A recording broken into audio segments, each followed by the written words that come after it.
ती सप्तपाताळ कोणती असते तर अतळ, वितळ, सुतळ, तलातळ, महातळ, रसातळ आणि पातळ. यातीलच महातळ आणि पातळ या लोकांमध्ये आम्हा नागांचं वास्तव्य.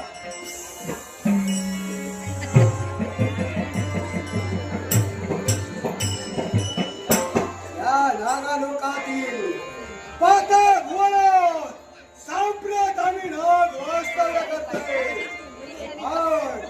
या नाग लोकांचं वास्तव्य करीत असताना आमचे महाराज म्हणजे कोण तर ते आमचे महाराज म्हणजे शेषनाग. होय, त्यांनी आम्हाला दिलेली ती जबाबदारी कोणती असेल तर या नाग लोकांच्या संरक्षणाची जबाबदारी या पौंडरकावर देण्यात आली आणि तीच जबाबदारी याचा योग्यपणे पार पाडण्यासाठी या नाग लोकांच्या द्वारावर एकनिष्ठतेने पार देण्याचं कर्तव्य हा पौंडर करतोय. आमच्या महाराजांच्या आदेशाशिवाय या नाग लोकात कुणी प्रवेश करू शकत नाही. एवढंच नव्हे तर या नाग लोकातील कोणताही नाग लोकांचा त्याग करून अन्य लोकांत जाऊ शकत नाही. म्हणूनच ती जबाबदारी पार पाडण्यासाठी या धोरणावर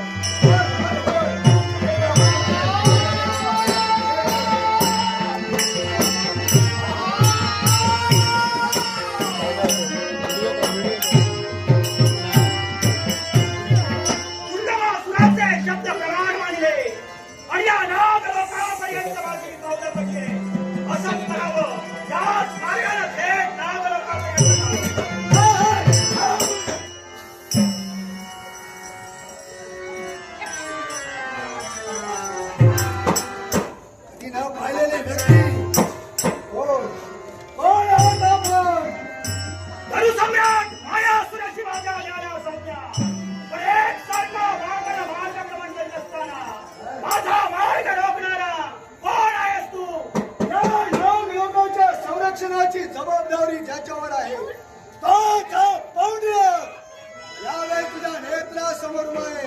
पण मला सांग रे, यावेळी वारे मायासूर तुझ्या माया नगरीचा त्याग करून या आमच्या नाग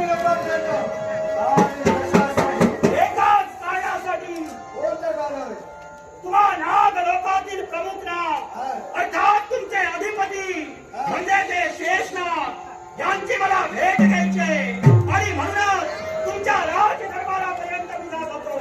म्हणूनच तुला सांगतोय माझा मार्ग सोड, मला शेषनाग यांची भेट घेऊ दे. आमच्या महाराजांची भेट तुला घ्यायची हो, पण मला सांग रे, असं कोण इच्छेने तू आमच्या नाग लोकांपर्यंत आलायस?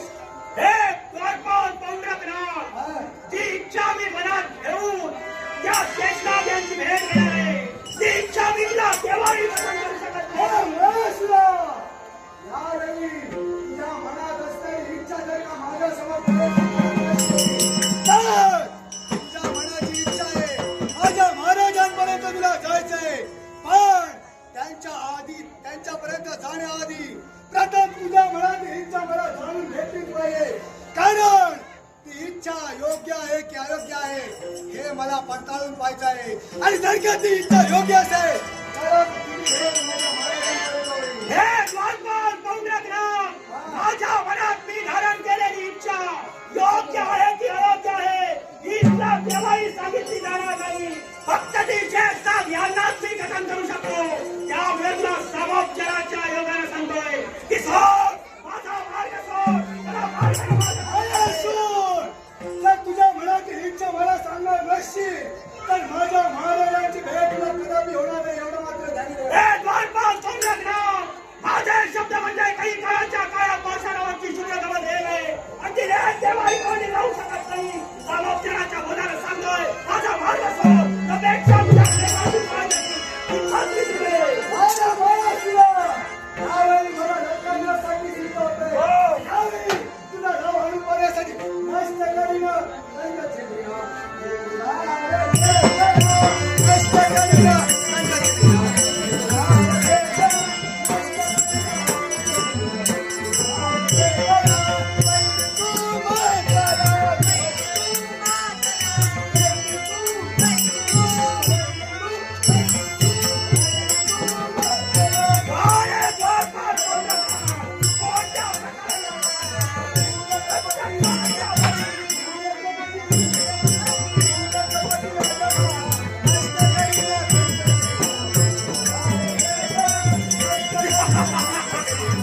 माझे